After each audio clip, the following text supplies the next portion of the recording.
Hello students, देखिए आज हम अपना चैप्टर नंबर 7 शुरू करेंगे और उसका नाम है घन और घनमूल।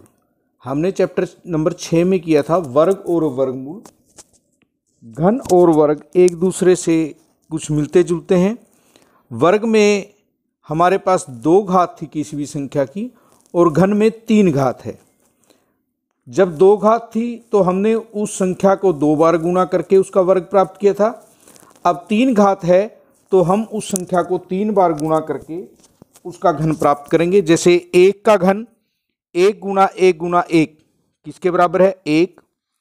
2 का घन 2 गुणा 2 गुणा 2 8। 3 का घन 3 गुणा 3 गुणा 3 3 तिया 9 9 तिया 27। 4 का घन बताइए, 4 चौके 16 16 चौके 64 आएगा। 5 का घन 5 गुणा 5 गुणा 5 5 पंजा 25 25 पंजा 125। 6 का घन 6 छिके 36 36 छिके 216। 7 का घन 7 गुणा 7 गुणा 7 7 7 49 और 49 गुणा 7 343। इसी प्रकार 8 गुणा 8 गुणा 8 512 होगा। 9 गुणा 9 गुणा 9 नीम नीम 81, तो ये हमारा 729 आएगा। उसके बाद 10 गुणा 10 गुणा 10 1000 आएगा।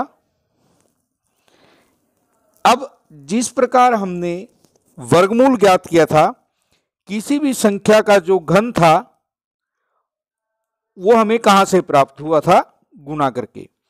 और घन का अगर हम उल्टा करें तो घनमूल होगा। 1 हमें घन प्राप्त हुआ है 1 से, तो 1 का घनमूल 1। 8 का घनमूल 2, 27 का 3, 64 का 4, 125 का 5, 216 का 6, 343 का 7, 512 का 8, 729 का 9 और 1000 का 10। अब यहां अगर हम देखें तो इकाई के अंक पर ध्यान दीजिए। 1 2 3 4 5 6 7 8 9 और 0 सभी अंक घन में आ सकते हैं। यहां विषम संख्या है, उसका घन विषम, सम का घन सम। यहां विषम है तो इसका घन विषम है, सम का घन सम। तो सम संख्या का घन हमेशा सम संख्या है और विषम संख्या का घन हमेशा ही विषम संख्या है। इस चीज को आपको याद रखना है। 7.1 शुरू करते हैं। कौन सी संख्याएं पूर्ण घन नहीं है? सबसे पहले 216 को चेक करेंगे। 2 से भाग दीजिए, 2 एकम 2, ना जाने के लिए 0, 2 अठे 16, 2 पंजे 10, 2 चौके 8, 2 से किया 27। अब ये 2 से भाग नहीं होता तो 3 निमा 27, 3 तिया 9, 3 एकम 3, यानी 216 जो है उसके अभाज्य गुणनखंड हमारे पास बने 2 गुणा 2 गुणा 2 गुणा 3 गुणा 3 गुणा 3। जिस प्रकार हमने वर्ग में 2 2 नंबरों के जोड़े बनाए थे, यहां घन में हमारे पास 3 3 के बनेंगे। यहां पूरे के पूरे पेयर बने हैं 3 3 के। तो इसका अगर हम घनमूल निकालना चाहें तो इसका घनमूल आएगा 2 गुणा 3 6। अभी हमने किया था 6 का घन 216 है और 216 का घनमूल 6 है, यानी यह एक पूर्ण घन संख्या है क्योंकि इसमें 3 3 के पूरे हमारे जोड़े बने हैं।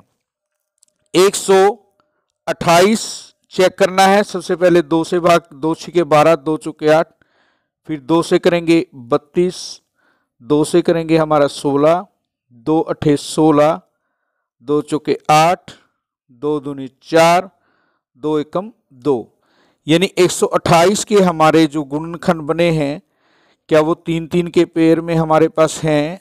2 गुणा 2 गुणा 2 गुणा 2 गुणा 2। देखिए 1 2 3 4 5 6 7, 1 2 3 4 5 6, 7, यहाँ हमारे पास पूरा एक है 3 का, एक यहाँ है और ये हमारे पास फालतू है, यानी 128 जो है वो पूर्ण घन संख्या नहीं है। 128 पूर्ण घन संख्या नहीं है, आप इसमें लिख देंगे। नेक्स्ट क्वेश्चन देखिए। अभी आगे हमारे पास 1000 है, 2 से भाग देंगे तो 500, 2 से भाग किया 250, 2 से भाग करने पर 125। अब हमारे 2 से भाग नहीं होता, इसके बाद 2 के बाद हमारी अभाज्य संख्या जो है 3 है, परंतु अंकों का योग 8 है, 3 से भी भाग नहीं होता। तो 5 से देखिए, 5 दूनी 10, 5 पंजे 25 और 5 पंजे 25, 5 एकम 5।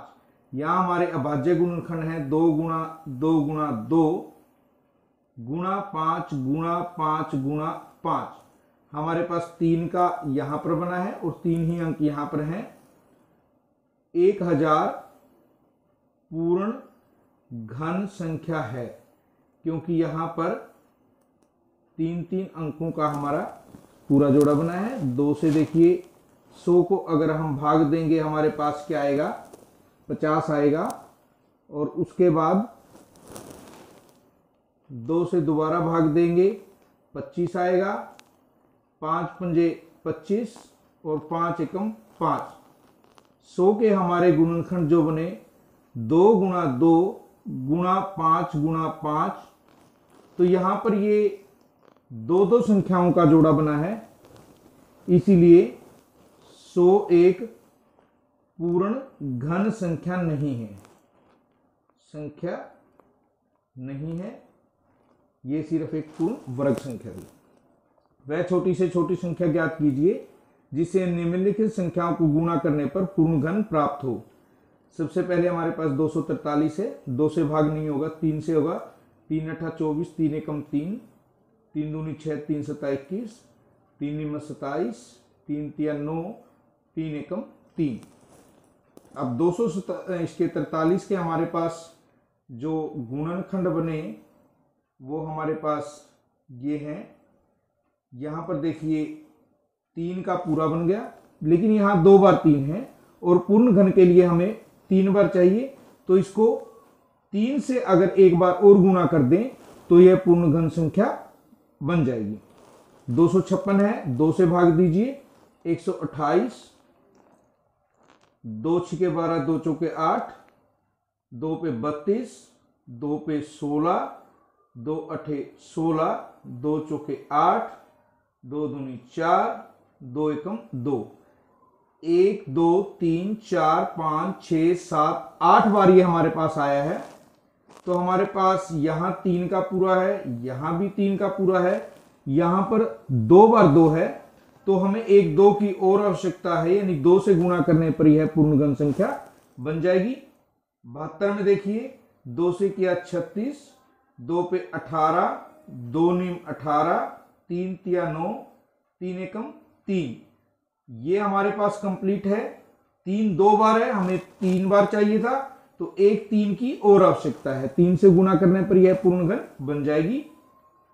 100 का भी हमने किया था, 2 से भाग किया 50, 2 से किया 25, 2 हमारा 5 से जाएगा, 5 पंजे 25 और उसके बाद 5 एकम 5।